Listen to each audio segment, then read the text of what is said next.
दिल्ली के दंगल में लगातार जो सियासी सरगर्मियां हैं बढ़ती जा रही है और दिल्ली विधानसभा चुनाव को लेकर बीजेपी ने अब 29 नामों की दूसरी सूची जारी कर दी है। कल रात ये लिस्ट जारी की गई है बीजेपी की तरफ से। इसमें 5 महिलाओं को टिकट दिया गया है। इसे महिला सम्मान के मुद्दे पर आर पार के तेवर भी दिखा रही आम आदमी पार्टी के लिए एक बड़ा चक्रव्यूह माना जा रहा है। बीजेपी ने दूसरी लिस्ट में एससी समाज से 3 लोगों को जगह दी है और इस लिस्ट में आम आदमी पार्टी और कांग्रेस से बीजेपी में आए कई उम्मीदवारों के नाम शामिल हैं। बीजेपी ने करावल नगर से कपिल मिश्रा को टिकट दिया है, जबकि हरीश खुराना को मोती नगर और प्रियंका गौतम को कोंडली विधानसभा सीट से टिकट दिया है।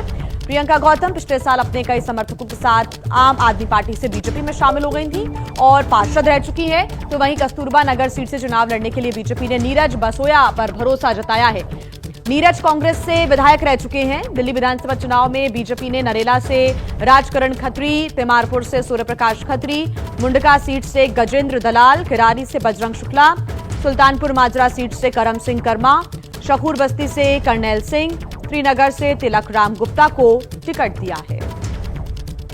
दूसरी सूची भी जारी कर दी गई है। कल इंतजार लगातार किया जा रहा था और कल रात इस लिस्ट को जारी किया गया, जिसमें 29 उम्मीदवारों के नाम शामिल हैं। टोटल अब तक 58 नामों का ऐलान बीजेपी कर चुकी है, लेकिन अभी भी 12 सीटों पर संशय सस्पेंस लगातार बरकरार, क्योंकि आशंका है यहां पर कि अगर नामों का ऐलान कर दिया गया तो बगावत के सुर उठ सकते हैं पार्टी के अंदर से। ऐसे में फिलहाल अभी भी इन 12 सीटों पर मंथन हो रहा है और कुछ दिन बाद ही इन सीटों पर जल्द ही उम्मीदवारों के नाम तय किए जाएंगे।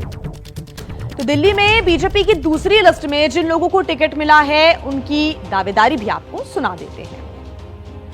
बहुत ज्यादा आभार सबसे पहले तो प्रधानमंत्री मोदी जी का, गृह मंत्री जी का, हमारे अध्यक्ष जी का और हमारे सांसद जी का।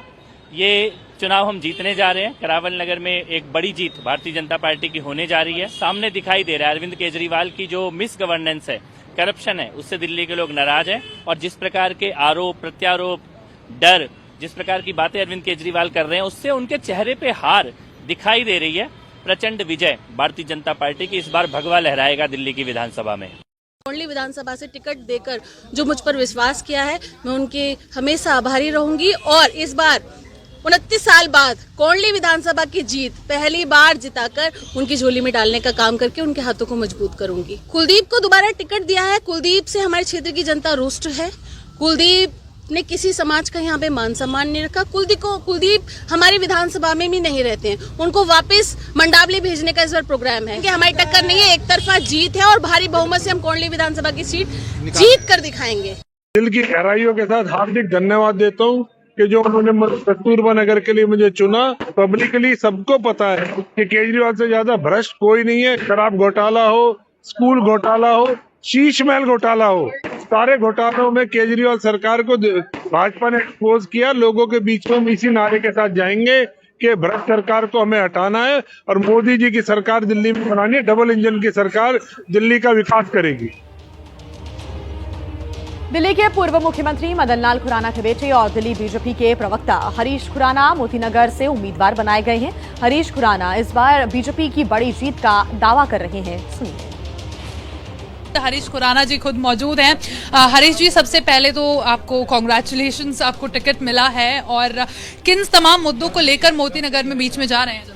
सबसे पहले तो आपके दर्शकों के माध्यम से सबको बहुत बहुत धन्यवाद है। जो मोतीनगर पिछले 10 साल से जो विकास रुका हुआ था, बुरा हाल था, उसको हम एक चहुमुखी विकास लेके जाएंगे और मोतीनगर सीट हम जिताकर मोदी जी के एक उसको कहते हैं ना एक गिफ्ट देते हुए दिल्ली के अंदर हम 2/3 बहुमत से सरकार बनाएंगे। मैं तो एक ही बात करूंगा आम आदमी पार्टी से, वो अपनी हार को देख रहे हैं, इसी फ्रस्ट्रेशन के अंदर इस तरह की बातें कर रहे हैं। वोट कटवाने का, जुड़वाने का काम इलेक्शन कमीशन का है और ये कोई पहली बार नहीं है कि वो लोग इलेक्शन कमीशन के ऊपर, ईवीएम्स के ऊपर, तमाम इन चीजों के ऊपर आरोप प्रत्यारोप करते हैं। और एक बड़ी खबर आपको बता दें, बीजेपी सांसद प्रवीण खंडेलवाल ने केजरीवाल पर निशाना साधा है, बड़ा हमला बोला है। अरविंद केजरीवाल गजनी है, घोषणा करके भूल जाते हैं, ये प्रवीण खंडेलवाल का कहना है। उन्होंने कहा है कि केजरीवाल झूठ बोलने की मशीन है, कभी घोषणा उनकी पूरी नहीं होती, वो अपने वादे पूरे नहीं करते, कहना प्रवीण खंडेलवाल का। उन्होंने निशाना साधते हुए कहा है कि केजरीवाल तो गजनी है, सब कुछ भूल जाते हैं, घोषणा करके वो वादों को भूल जाते हैं। केजरीवाल झूठ बोलने की मशीन है। अरविंद केजरीवाल गजनी है।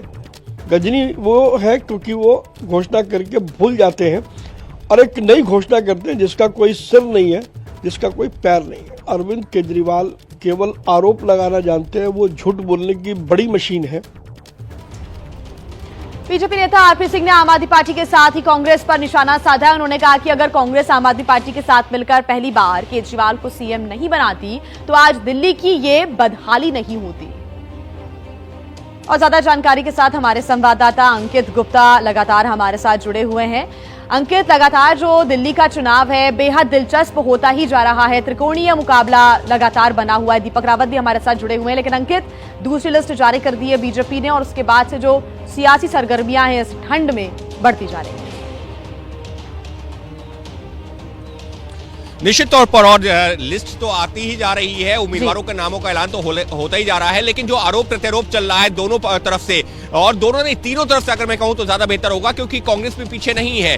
लेकिन आम आदमी पार्टी है, उसका ये कहना है कि बीजेपी हो या कांग्रेस हो, दोनों ही हमको हराने पर लगे हुए हैं। लेकिन बीजेपी की अपनी तैयारी है और बीजेपी ने 70 में से 58 उम्मीदवारों के नामों का ऐलान कर दिया है और जो बाकी बचे 12 नाम है उनको लेकर भी अहम जानकारी आ रही है। जल्द ही यानी कि अगले 3 से 4 दिनों में मुमकिन है कि उन नामों का ऐलान भी किया जाए। लेकिन इन 12 में से 3 से 4 सीटें ऐसी हो सकती हैं जो कि सहयोगी दलों के लिए छोड़ी जाएं, जिसमें मुमकिन है 2 से 3 सीटें जनता दल यूनाइटेड यानी कि जो नीतीश कुमार की पार्टी है जेडीयू उसके लिए, और 1 से 2 सीटें जो चिराग पासवान की पार्टी है लोजपा उसके लिए छोड़ी जा सकती हैं। हालांकि अभी ये चर्चा चल रही है कि किस सीट पर कौन सा उम्मीदवार होगा, लेकिन ये जरूर कहा जा सकता है कि बीजेपी जो है धीरे धीरे करके अपने सभी उम्मीदवारों के नामों का ऐलान जल्द कहीं ना कहीं दिल्ली के वोटर्स के मन में कंफ्यूजन कहीं ना कहीं बरकरार रहेगा, क्योंकि कई ऐसे नेता जो कि आम आदमी पार्टी छोड़कर बीजेपी में शामिल हुए वो कहीं ना कहीं इस लिस्ट में उनका नाम नजर आ रहा है। ऐसे में ये देखना बेहद दिलचस्प होगा कि इस बार दिल्ली विधानसभा चुनाव में क्या नतीजे आते हैं। आप बने रहिएगा हमारे साथ। दिल्ली विधानसभा चुनाव पर इस वक्त की बड़ी खबर बता दें, दूसरी लिस्ट में बीजेपी ने 5 महिलाओं को टिकट दी